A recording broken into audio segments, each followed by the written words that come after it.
지난주에 내용을 다 말씀을 못 드려서 연이어서 말씀드리는데, 지난주에 내용들을 여러분 좀 기억하시면 하나님께서 세상을 심판하시기 전에 하나님의 종들에게 이마에 인을 치는 내용이 나옵니다. 인을 치는 게 뭐죠? 도장 찍는 거죠. 도장. 그러니까 그 도장은 두 가지 의미가 있습니다. 첫째는 소유, 너는 누구 거다? 내 거다. 그러니까 우리도 도장 찍잖아요, 그죠? 저도 옛날에는 책에다가 이렇게 도장을 찍었거든요. 요즘은 사인을, 이름을 써놓는데 도장 찍는 것입니다. 내 소유, 그 다음에 소유의 의미에는 내가 너를 보호한다, 그런 의미가 들어있습니다. 근데 여러분들 그렇게 하나님께서 여러분들 이마에 다 도장 찍으셨어요? 한번 보여줘 봐요. 어디 왕자로 새겨졌나 아니면 하자로 새겨졌나? 하나님께서 인치신다라고 하는 것은 뭐라고 그랬어요? 성령으로 인치시는 거라고 그랬죠. 성령으로 우리의 존재의 중심인 어디에? 마음에. 그래서 눈에 보이지는 않지만 물리적으로 우리의 존재의 중심에 하나님께서 너는 내 것이라 말씀하셨기 때문에 거부할 수 없는, 누구도 아니라 할 수 없는 분명한 하나님의 소유가 우리가 그렇게 인침받은 사람이다. 두 가지 특징이 있다고 그랬어요. 인침받은 사람의 두 가지 특징. 첫째는 구원에 대한 감사와 감격이 있습니다. 그래서 하나님 앞에 예배가 있죠. 두 번째는 그리스도의 신부로서 정결하게 살아가려고 하는 믿음의 정절이 있습니다. 세상 가운데 휩싸여서 세상 사정에 물들지 않으려고 애쓰죠. 그게 인침받은 사람의 두 가지 특징이었습니다. 오늘은 그 인침받은 수가 오늘 본문에 보면 몇 사람이라고 그러죠? 14만 4천. 이 14만 4천은 구체적으로 누구를 의미하는지, 그리고 이 14만 4천을 통해서 하나님께서 단지 너는 내 것이라 이렇게 보호의 의미만 있는지 아니면 또 다른 하나님의 기대가 있는지 하는 것들을 말씀을 통해 살펴보길 원합니다. 14만 4천은 어떻게 구성이 되어 있는가 하면 이스라엘의 12지파 가운데에서 각각 지파에서 몇 명씩 12,000명씩 12지파 다 합치니까 얼마예요? 14만 4천이라. 그러면 도대체 이스라엘의 12지파의 각각의 사람들은 도대체 누군가라고 하는 것입니다. 여쭙겠습니다. 오늘 이 요한계시록이 기록될 때가 1세기 말경인데요. 1세기 말경에 이스라엘의 12지파라고 하는 것이 세상에 있었습니까? 없었습니까? 물리적으로? 있었어요? 없었어요? 있었어요? 이스라엘이라고 하는 나라는요, 둘로 우리 남북한이 나뉘듯이 나뉘어져 가지고 북쪽 이스라엘은 BC 722년에 아시리아라고 하는 나라의 포로가 되어서 나라가 없어졌습니다. 남쪽에 유다라고 하는 나라가 있었지만 이 나라조차 BC 586년에 바벨론이라고 하는 나라에 없어졌습니다. 나라가 없어요. 그때 이스라엘 유대인들이 세상 곳곳으로 흩어졌습니다. 저 러시아로, 북쪽으로, 남쪽으로, 아프리카로. 그리고 이스라엘이라고 하는 나라가 독립 시기를 한 100여 년 가까이 했는데 마카비라고 하는 그런 이스라엘의 유대인 열심주의자에 의해서 독립했는데 그것도 사실은 실제로 한 나라로 온전하게 독립된 건 아니었습니다. 그조차도 사실은 나중에 어떻게 되죠? 로마에 의해서 완전히 쑥대밭이 됩니다. 그러니까 이스라엘은 나라도 없고 이스라엘을 구성하고 있는 백성들은 이 12지파가 도대체 어디 있는지를 알 수 없을 정도로 상황이에요. 그런데 오늘 본문에 보면 사도 요한은 그 이스라엘 가운데 12지파 가운데 각각 12,000명씩을 모아서 14만 4천의 하나님의 사람들을 모으는 걸로 구성이 되거든요. 자, 이 얘기는 뭐예요? 물리적으로 이스라엘 나라도 없는 거고 이 나라를 구성할 인구가 있는 거예요? 없는 거예요? 없는 거예요. 눈에 보이는. 이 얘기는 뭐예요? 실제적인 숫자가 아닌 24만 4천이 상징적 의미다라고 하는 것입니다. 그래서 요한계시록에 보면 여러 가지 숫자가 많이 있어요. 예를 들면 4, 동서남북, 오늘 본문에도 나오는데 사방에 바람을 잡고 있는 천사, 땅의 사방, 이게 뭐예요? 땅 전체를 얘기하는 거거든요. 그 다음에 7이라고 하는 숫자는 뭐였어요? 이스라엘의 뭐죠? 교회, 일곱 교회 사자들 7이라고 하는 숫자로 상징되잖아요. 그 다음에 뭐예요? 12가 뭐죠? 12지파. 또 뒤에 가보면 신약의 12집, 구약에 해당하는 12사도. 또 이 둘을 합쳐놓으면 몇이에요? 그래서 24 장로. 예, 그런 게 있어요. 또 뒤에 가보면 13장에 보면 하나님의 인을 맞은 사람이 아니고 사단의 인을 맞은 존재를 표현할 때 숫자로 666 그렇게 표현한단 말이에요. 이런 모든 게 다 실제적인 숫자의 의미예요? 아니면 상징적인 의미입니까? 상징적인 의미예요. 제가 그 상징적인 의미를 이렇게 써서 놨는데 4, 7, 그 다음에 뭐예요? 12, 그 다음에 뭐죠? 24 그래야 되는데 주보에 24가 아니고 뭐로 되어 있냐면 23으로 되어 있어요.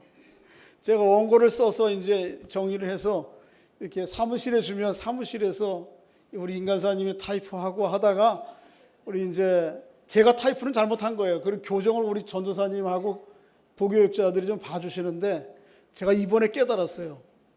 우리 부교육자들에게 원고 교정을 봐달라고 부탁하면 아주 형식적으로 본다.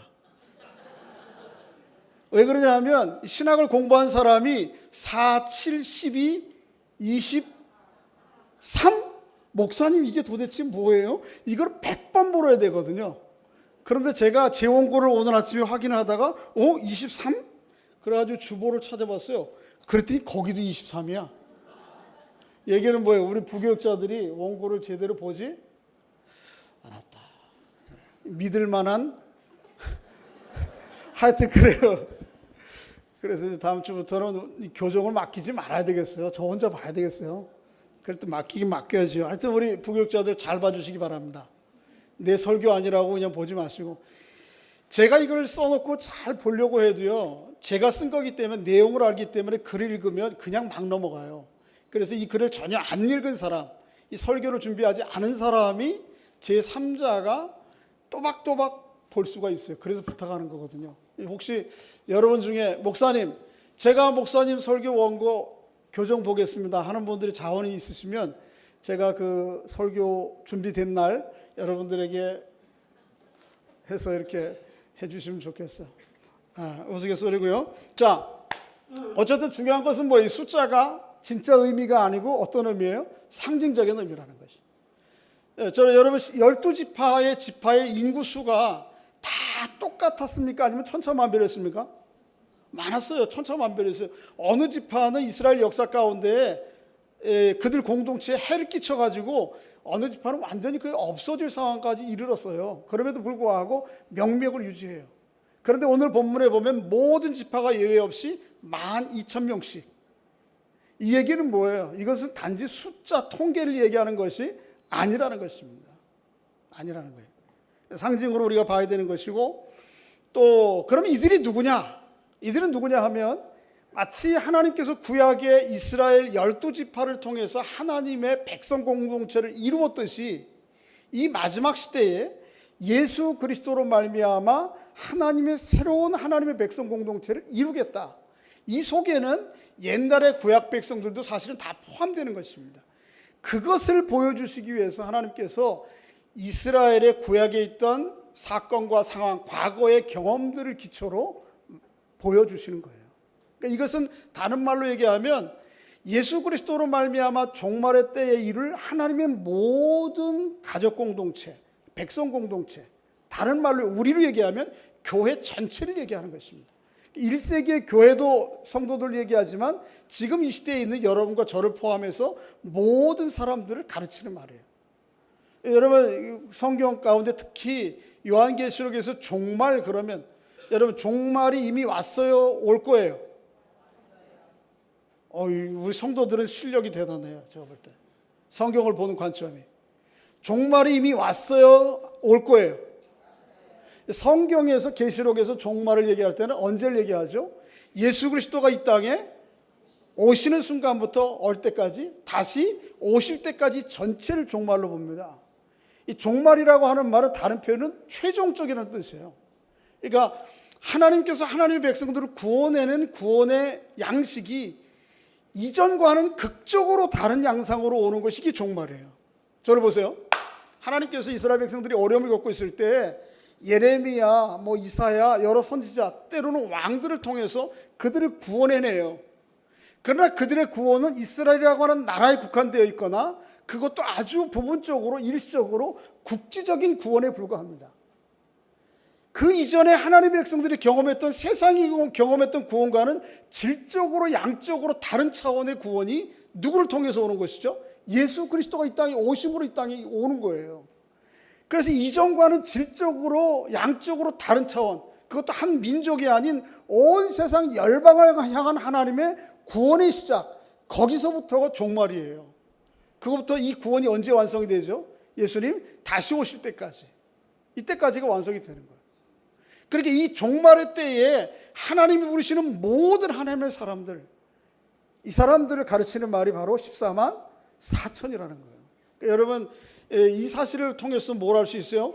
신천지가 한국에 있는 성도들, 신천지 교도 신자들을 14만 4천이라고 얘기하는 것이 얼마나 말이 안 되는 허구라고 하는 것을 우리가 알 수가 있습니다. 여러분과 제가 뭐예요? 24만 속에 들어있어요? 안 들어있어요? 할렐루야. 그러니까 신천지가 옆에 와가지고 당신 그러고 있으면 안 돼, 14만 4천 속에 꼭 들어가야 돼, 그러면 뭐라 그래야 돼? 벌써 들어갔거든? 이래야 되는 거예요. 우리가 벌써 들어있거든? 그래야 되는 거예요. 그러면 하나님께서 이렇게 구약의 14만 4천 이스라엘 백성들을 구성하시듯이 종말의 때의 교회, 하나님의 백성, 예수 그리스도로 말미암는 하나님의 백성 14만 4천을 구성하시는 이유가 뭐냐, 이걸 알아야 돼요. 하나님께서 그저 보호할게, 내가 너희를 보호할게, 누구도 너희들 손매떼게 할게, 그렇게 하려고 하는 것이냐, 그런 부분이 있어요. 지난주에 인치는 의미가 그거였죠. 그게 다냐 하는 거예요. 그것이 아니에요. 구약 성경 가운데에서 하나님께서 하나님의 백성들을 계수하는 이유가 있습니다. 그거 뭐냐 하면 대표적인 것이 민수기인데, 민수기 1장 2절과 3절에 나오고 26장에도 나오는데요. 민수기는 책 제목과 같이 백성들의 숫자를 세는 거예요. 거기에 초점이 있어요. 그래서 대대적으로 2번 이스라엘 백성들의 숫자를 세요. 오늘 우리가 본문에 나오는 것처럼 여러 이스라엘 백성들의 12지파를 따라서. 그런데 그들의 숫자를 세는 분명한 이유가 한 가지 있어요. 뭐죠? 한번 좀 찾아보실래요? 오늘 본문을 놔두시고 민수기 1장을 한번 보십시다. 민수기는 어디쯤이죠? 로마서 다음인가요? 네.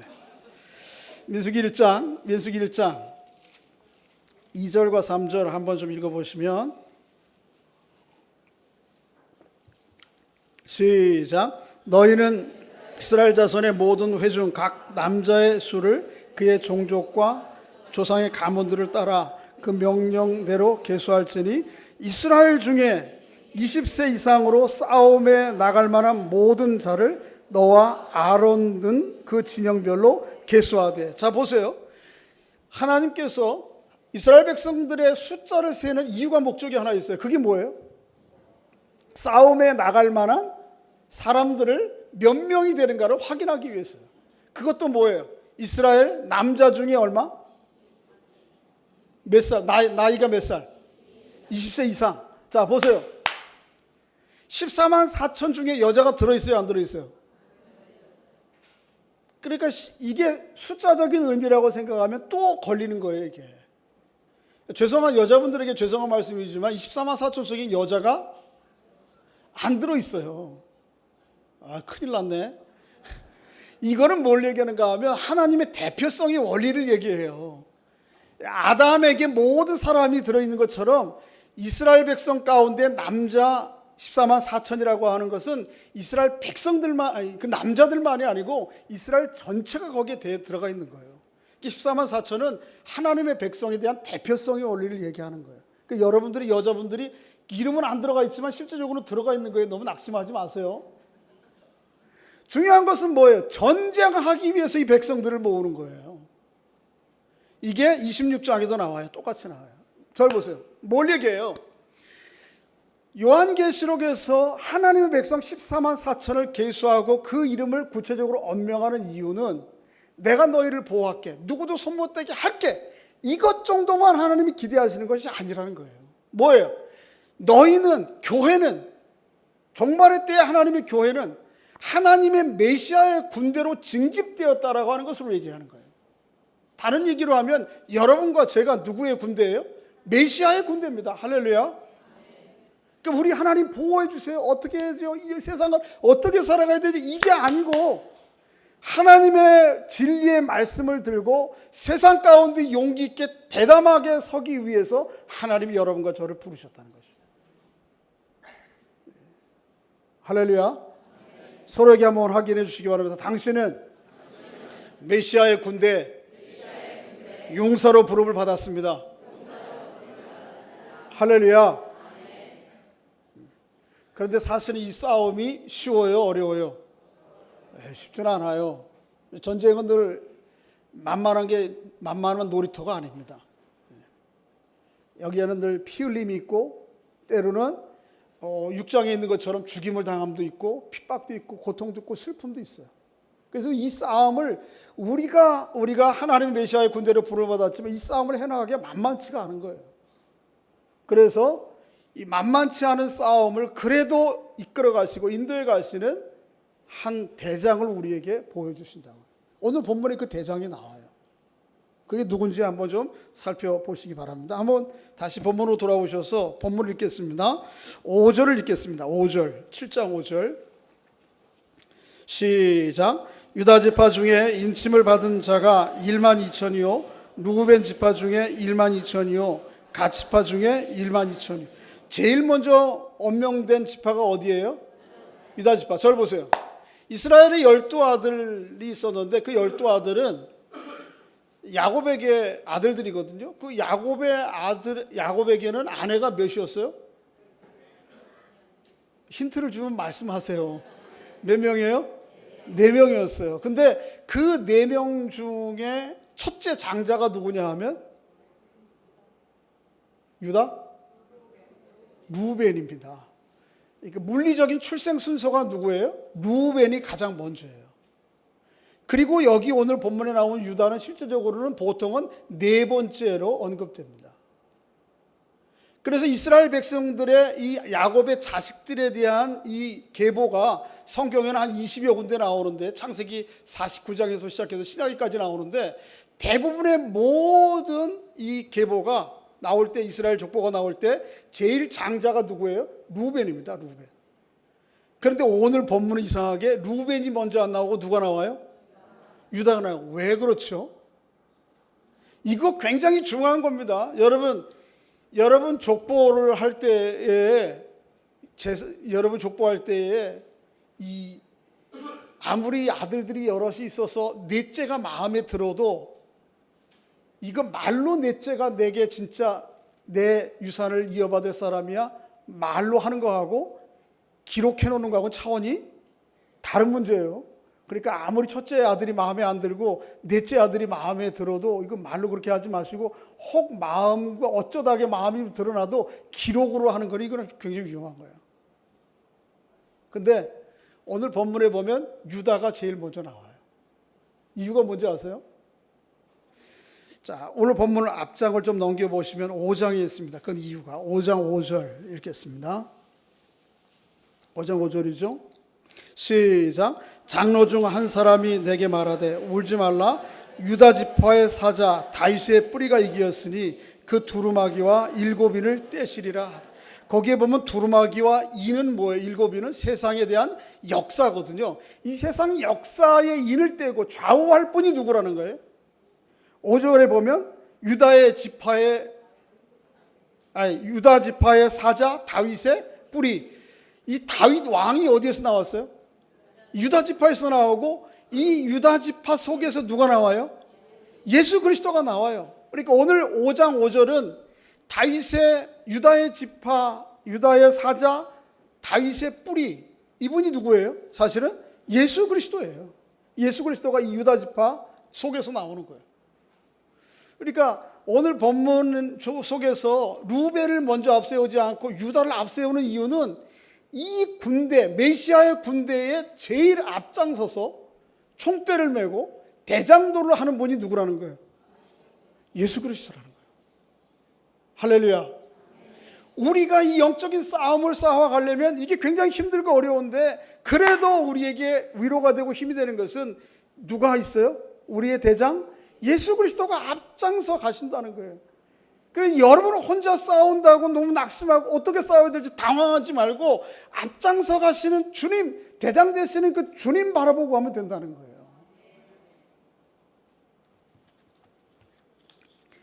그렇게 주님을 따르는 여러분과 제가 될 수 있기를 주의 이름으로 소원합니다.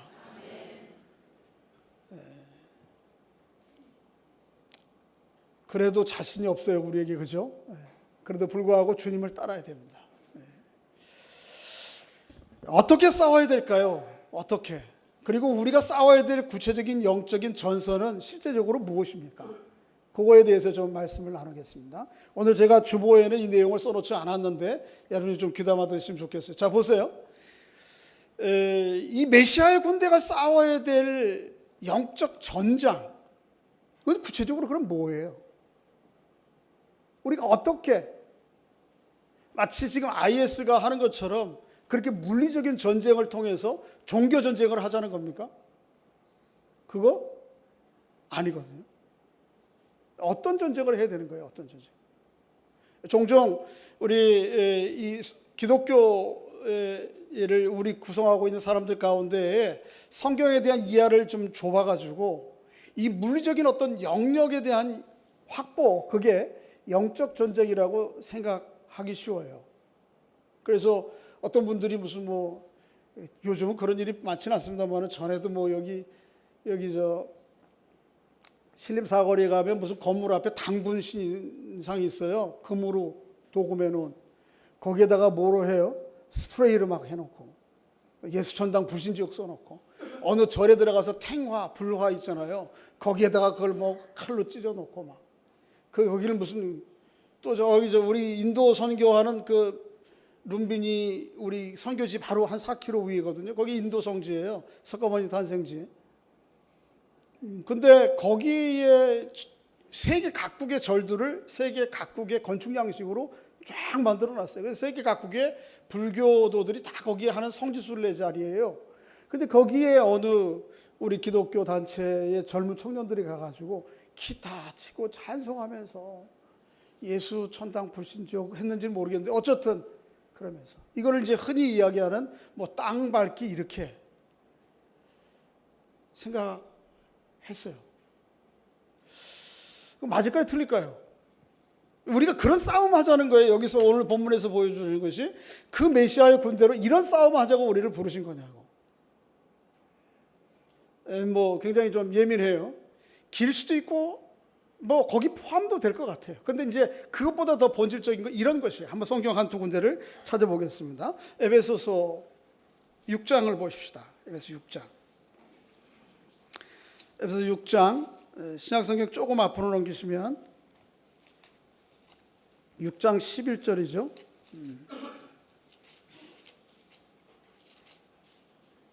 한번 좀 읽어보겠습니다. 6장 11절 시작.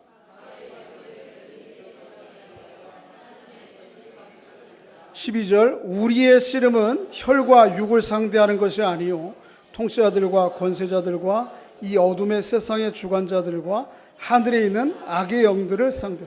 우리가 싸우는 것은 혈과 육인 물리적인 대상이에요, 아니에요? 아니라는 거예요. 물리적인 영역도 사실은 다 아니죠, 이렇게 보면. 그리고 뭐예요?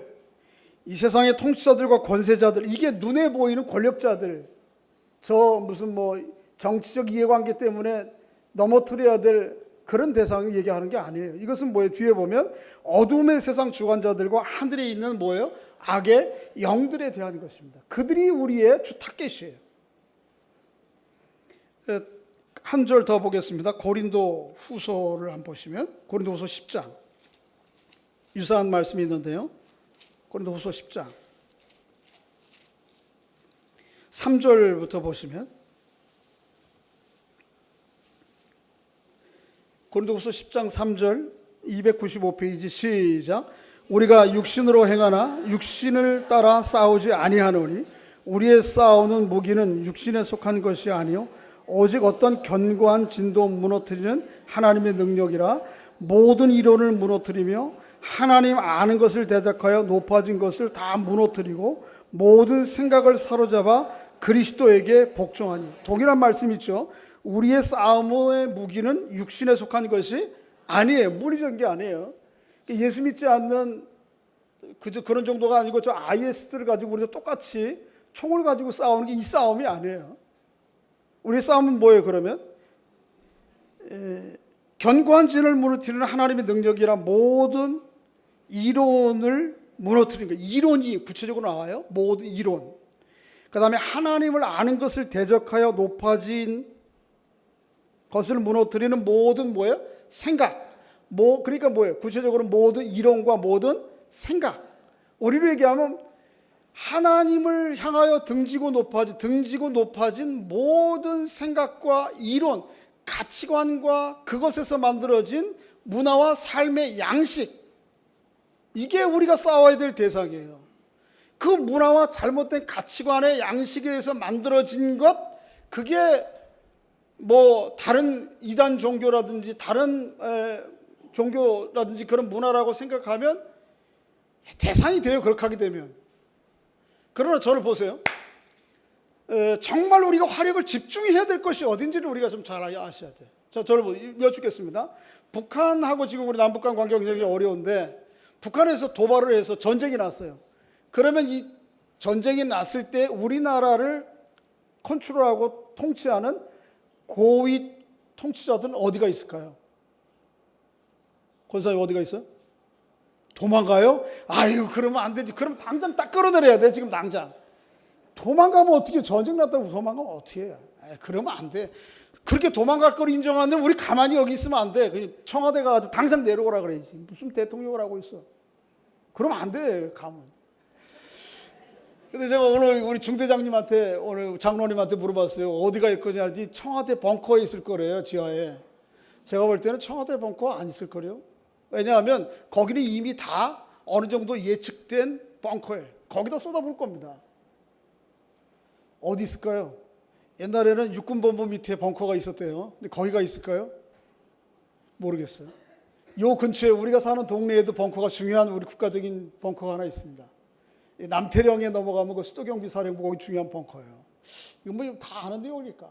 어디가 있을까요? 거기 있을지도 몰라요. 그렇지 않으면 대전의 계룡대 인근 어디? 중요한 것은 모른다는 거예요. 알아요? 몰라요? 정말 중요한 수뇌부는 전쟁이 났을 때 어디 있는지 타겟으로 보여주지 않습니다. 그래서 적들이 어디를 타겟으로 해야 될지는 몰라요. 뭘 얘기하려고 그러는가 하면 이 영적 전쟁의 타겟, 사탄은 우리에게 내가 여기 있다, 여기에 퍼부어라 그렇게 얘기하지 않는단 말이에요. 그래서 바울도 뭐라 그래요? 사단이 광명의 천사로 가장해서 도저히 사단이 있을 것 같지 않은 곳에 있단 말이에요. 그러니까 우리가 물리적으로 어느 지역 하나, 그것은 잘못된 사단의 생각과 이론과 가치관에 의해서 만들어진 영역의 한 부분이라 할지라도, 그것이 싸워야 될 대상이라 할지라도 거기에 집중하는 것은 뭐예요? 정말 진짜 전쟁에서는 이기는 거예요? 지는 거예요? 지는 거예요. 근데 영역이 눈에 보이면 쉬워요, 전쟁이. 근데 영역이, 전선이 보이지 않으면 이게 어려운 겁니다. 지금 서방 국가, 이 IS와 서방 국가, 우리 전체도 다 포함되는데 이 전쟁이 어려워진 이유는 뭐냐 하면 이 전선이 안 보이는 거예요, 전선이. 옛날에는 중동 어느 이슬람 극단주의자들이 모여있는 아프가니스탄 북부 어디, 그러면 모술 어디, 이러면 전쟁이 쉬워져요. 그런데 지금 전쟁이 그렇지가 않아요. IS가 어디에서 튀어나올지 알아요, 몰라요? 지난 주간에 프랑스에서 계속 나오는 게 뭐예요? 휴양지예요, 니스. 어디에서 나올지 모르는 거예요. 어제 신문에 보니까 우리도 좀 긴장해야 될 건 뭐냐 하면, 리우 올림픽이 올 여름에 일어나는데 브라질에서 리우 올림픽 가운데 IS가 테러의 대상으로 삼은 구체적인 곳을 지명했어요. 그게 어디죠? 양궁장입니다. 근데 양궁은 뭐예요? 우리나라 아주 금밭이잖아요. 그러니까 그 양궁장에 제일 어느 나라 선수가 제일 많을까요? 예선 기본이에요, 이건. 결승까지 다 모든 종목에 우리나라 사람들이 가야 된단 말이에요. 근데 이 IS가 뭐라 그러냐면 이번 리우 올림픽에서 구체적인 타겟을 정했는데 그게 양궁과 관련한 것이다. 이게 전쟁이 있어서 전선이 드러나면 전쟁은 힘들고 고통스럽지만 쉽다니까. 그래도 할만하다니까. 그런데 이 전선이 어딘지 몰라. 도대체 어딘지 몰라요. 사단이 그러고 있어요, 사단이. 사단과 싸워야 되는 우리 영적 전쟁이 전선이 눈에 보이는 여기 무슨 신상 이런 거 아니에요. 만일 그거라고 생각해서 거기에다가 우리의 화력을 집중하다 보면 정말 지는 것입니다. 이건. 그런 의미에서 제가 볼 때는 무슨 뭐 우상 여기 뭐 신상 단군 신상에 이상한 그건 지는 거예요. 정말 전선은 어디에 있습니까? 어딘지 몰라요. 여기는 어떨까요? 여기 이 안에는 사단이 자기의 정체를 숨기고 들어와서 있을까요? 없을까요? 있을 수 있다니까요. 여기는 어떨까요? 우리 공동체 아니고 여기. 그래서 잠언에 보면 무릇 지킬 만한 것 중에 뭐를 지켜야 돼요? 이 정말 진정한 영적 전쟁의 1차적인 전장은 여기입니다. 여기. 그래서 어려운 거예요, 싸움. 치열한 거예요.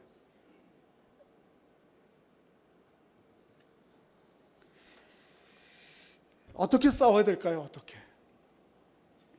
그럼에도 불구하고 우리가 용기를 갖게 되는 것은 뭐냐면 이 전쟁에 승리하신 분이 계시고 이미 이 전쟁의 승리를 보장하시고 앞장서 가시는 분이 계시다는 거예요. 그분이 누구예요? 예수 그리스도. 그 예수 그리스도를 우리의 마음 가운데 구주로 모셔요. 히브리서의 4장에 있는 말씀대로 큰 대제사장, 나의 이 영적 전쟁의 대장으로 모시고 그를 쫓아가야 돼요. 구체적으로 어떻게 해야 될 것이냐? 예수 그리스도가 싸운 방식으로 똑같이 싸워야 됩니다. 그게 오늘 본문에 나와요. 다시 본문으로 돌아가십시다. 7장 14절 7장 14절입니다. 7장 14절 계시록 7장 14절 시작. 내가 말하기를 내 주여 당신이 하시나이다. 그 나에게 이르시되 이는 큰 환난에서 나온 자들인데 어린 양의 피에 그 옷을 시게 하였느니라. 자, 저를 보세요. 예수 그리스도 우리 성도들이 입어야 될 옷은 뭐예요? 어린 양의 옷에 피에 씻은 옷. 그러니까 굳이 표현을 얘기하면 우리가 입어야 될 갑옷은 뭐예요? 전쟁의 전투복은 뭐예요? 예수 그리스도의 피에 젖은 옷, 그거예요. 이게 물리적인 얘기하는 거 아니죠. 예수 그리스도의 십자가의 죽으심으로 말미암아 승리한 그 예수 그리스도의 구원의 은혜들의 옷을 입고 이 전쟁을 해야 된다는 거예요. 여러분, 예수 그리스도의 십자가는 당시에 예수 그리스도를 잡으러 죽이러 온 사람들에게는 패배의 모습이고 결과일지 모르지만 예수 그리스도의 십자가를 보고 세상 역사는 실패했다, 패배라고 얘기하는 사람은 없어요. 예수 그리스도가 십자가를 지시기 전에 겟세마네 동산에서 기도하실 때에 대제사장과 그를 잡아 죽이려고 하는 일단의 무리들이 칼과 뭐를 가지고 왔죠? 몽치, 칼하고 도끼가 그 쇠덩어리 가지고 죽이려고 왔어요. 이 광경을 보고 예수님의 제자들 중에 한 사람이 어떻게 했습니까? 그들의 칼을 빼가지고 막 저항을 했죠. 그러다가 그 대제사장의 종의 귀를 잘랐어요. 예수님께 뭐라 그랬어요? 야, 나머지 뭐 하고 있어? 같이 달려들어 그랬습니까? 아니죠. 누군지 모르지만 그 칼을 어디다 하게 하라고? 칼집에 다시 꽂아라. 그리고 뭐라 그래요? 칼을 든 자는 칼로 어떻게 해요? 망하게. 그리고 나서는 어떻게 하죠? 자기 자신을 내어줘요. 그리고 끌려갔습니다. 십자가에 죽으시는 거예요. 그런데 그 십자가의 죽으심을 보고 당시에 칼과 뭉치를 든 사람들, 로마 사람들, 또 그를 죽이려고 하는 대제사장과 서기관들은 승리했다고 얘기할지 모르지만 이후의 모든 역사와 세상은 예수 그리스도가 실패했다고 얘기하잖아요. 예수 그리스도 십자가가 뭐래요? 승리였죠. 역설적이죠. 뭐예요? 자기의 희생과 내어줌을 통해서 세상의 모든 폭력을 폭로하는 거예요. 이 세상의 악과 그로 말미암는 세상의 폭력들을 폭로하심으로 이기시는 하나님의 역사들이 예수 그리스도 십자가의 사건이에요. 그런데 마치 똑같이 여러분과 제가 군사로 메시아의 군대로 부름받은 사람들이 어떻게 싸워야 되냐면 이 옷을 입고 싸워야 돼요. 이 옷을. 예수 그리스도의 십자가의 능력이 곧 누구의 능력이에요? 나의 능력. 고린도서에 있는 말씀처럼 십자가의 도가 사람들에게는 어리석어 보이고 멸망하는 것처럼 보이지만 구원하는 우리들에게는 뭐예요? 하나님의 능력이요 지혜예요. 할렐루야. 이 싸움을 똑같이 싸워야 돼요. 그러니까 우리가 물리적으로 가서 뭘 이렇게 행하는 것은 이런 폭력적인 방식은 전혀 예수 그리스도의 방식이 아니에요. 이게 이기는 방식이 아니고 뭐 하는 거죠? 지는 방식입니다. 어떻게 해야 돼요? 오히려 하나님의 진리의 말씀으로 무장하고, 시간이 없어서 읽지 않겠습니다. 에베소 6장에 있는 말씀대로 진리의 말씀으로 무장하고 복음으로 무장하고 구원의 확신을 가지고 세상 가운데 담대하게 용기를 가지고 서야 돼요. 그렇지만 방법은 어떻게 됩니까? 방법은 세상적인 방식으로 해서는 안 되는 것입니다. 예수 그리스도가 하신 십자가의 방식을 가지고 똑같이 가야 되는 거예요. 목사님 그래가지고 언제 이기겠습니까? 이깁니다. 칼이 이기는 것이 아닙니다. 십자가가 이깁니다. 그래야지만 우리가 하나님의 아들이 되는 거예요. 그래서 마태복음 5장 39절부터 45절 말씀해 보면 예수님께서 산상수훈 가운데서 그렇게 얘기해요. 너희 원수를 사랑하며, 너희 원수를 미워하라 하는 말을 율법 속에서 들었지만은 너희는 이르느니 너희 원수를 사랑하며 너희를 박해하는 자를 위하여 기도하라. 이같이 한즉 하늘에 계신 너희 아버지의 아들이 되리니. 이게 십자가의 방식이에요. 그러니까 우리가 혹시 주변에서 여러분들 예수 믿는 신앙 이런 것 때문에 갈등과 다툼이 있을 때 때로는 우리를 좀 화나게 하고 그런 일이 사람들이 있잖아요. 근데 똑같은 방식으로 반응하면 우리 지는 거예요. 이슬람이 전쟁하자고, IS가 전쟁하자고, 종교 전쟁하자고 어느 캐톨릭 들어가가지고 사제들을 죽이고 성도들 죽이고 종교 전쟁하자고 이게 일부러 부추기는 거거든요. 똑같은 방식으로 하면 이기는 거예요, 지는 거예요? 지는 겁니다. 자, 이제 말씀 맺겠습니다. 우리의 전쟁이 그렇게 만만치 않아요. 전선이 보이지 않아요. 가장 확실한 전선 중에 하나는 어디예요? 여기에요, 여기 사실은. 확실한 전선 가운데 하나는 어디예요? 여기에요. 여기에도 하나님을 등진, 하나님을 향해서 높아진 이론과 사상과 가치관과 문화들이, 풍습들이 이 안에 들어와 있어요. 그러면 여기가 전쟁터가 다름 아닌 딴 곳, IS 찾아갈 것도 없이 어디예요? 여기에요, 여기요. 이 싸움이 만만치 않아요. 그럼에도 불구하고 앞장서 세워주신 누구? 예수 그리스도 신실하게 신뢰하고 바라보면서 따라가고, 예수 그리스도가 입은 그 싸움의 옷, 예수 그리스도의 보혈의 은혜의 갑옷으로 무장하면, 똑같은 방식으로 무장하면 우리에게 승리를 갖다 주시는 거예요. 오늘 본문 뒷부분이 그 내용을 얘기해요. 이 전쟁은 승리가 보장된 정치죠. 자, 본문 한번 읽어보겠습니다. 9절 한번 읽어보겠습니다. 9절 10절, 7장 9절 10절입니다. 시작. 이 일 후에 내가 보니 각 나라와 족속과 백성과 방언에서 아무도 능히 셀 수 없는 큰 무리가 나와 흰옷을 입고 손에 종려가지를 들고 보좌와 어린 양 앞에 서서 큰 소리로 외쳐 이르되 구원하심이 보좌에 앉으신 우리 하나님과 어린 양에게 있도다 하니. 그 다음에 이제 천사들, 장로들, 생물들이 다 아멘 그렇게 얘기하고 12절 읽어보겠습니다. 시작. 이르되 아멘, 찬송과 영광과 지혜와 감사와 존귀와 권능과 힘이 우리 하나님께 세세토록 있을지어다 아멘 하다. 9절부터 나머지 끝부분은 전쟁이 끝난 다음에 축하잔치를 미리 얘기해 주는 거예요. 1절부터 8절까지는 뭐예요? 이 전쟁의 양상이, 영적 싸움의 양상이 어떻게 이루어질지를 보여주고, 9절부터는 이 전쟁이 끝난 다음에 승리에 대한 축하 셀레브레이션이에요. 이 전쟁의 축하 잔치에 누가 들어있는 거예요? 여러분과 제가 들어있다는 거예요. 1세기 당시에 예수 믿고 고난받는 것 때문에 눈물을 흘리고 어떻게 해야 될지 두려움과 불안에 떨고 있는 성도들에게 이거 보여주는 거예요. 그렇게 두려워서 떨어서 하나님 인쳐주십시오, 우리를 보호해 주십시오, 이거 연연하고 어디로 숨을까가 아니고, 그럼에도 불구하고 너희는 하나님의 메시아의 군대로 보름을 받았음을 기억하고 용기를 가지고 담대함을 가지고, 때로 예수 그리스도의 피의 옷을 입는 것이 그 죽음이잖아요. 그 길이 온다 할지라도 그게 실패와 패망의 길이 아니고 정말 진정한 승리의 길이라고 하는 것을 얘기하고 있는 거죠. 그리고 그 결과가 어떻게 해요? 뒷부분에서 이런 주님과 함께 하나님과 찬양과 감사가 넘치고, 읽지 않았습니다만은 15절, 16절, 17절에는 이 전쟁의 배경들을 감추고 새로운 배경들을 속에서 우리들의 모습을 보여줘. 그게 뭐예요? 성전에 있는 우리들의 모습이에요. 하나님 앞에 성전, 이스라엘 백성들이 성전 안에 있는 자기들의 모습은 너무너무 소중하고 귀한 것이에요. 근데 이 성전 안에 하나님께서 장막을 쳐주시고, 17절에는 어린 양 대신 예수 그리스도께서 그의 군사되는 하나님의 사람들을 생명수 가운데로 인도하시는, 이게 아주 목가적인 풍경이잖아요. 이게 뭐예요? 17절이 시편 23편에 대한 요한계시록 버전이에요. 시편 한번 외워볼까요? 여호와는,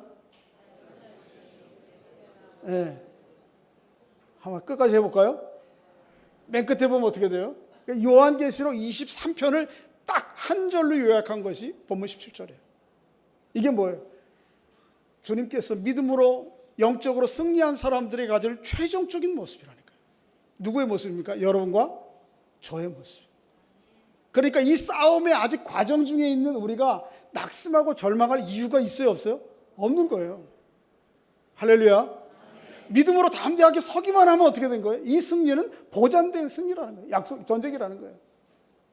그런 믿음으로 남은 생애를 살아가는 여러분과 제가 될 수 있기를 주의 이름으로 축복합니다. 서로 한번 확인해 주시기 바랍니다. 당신은 이 시대에 메시아의 군대로 징집되었습니다. 할렐루야.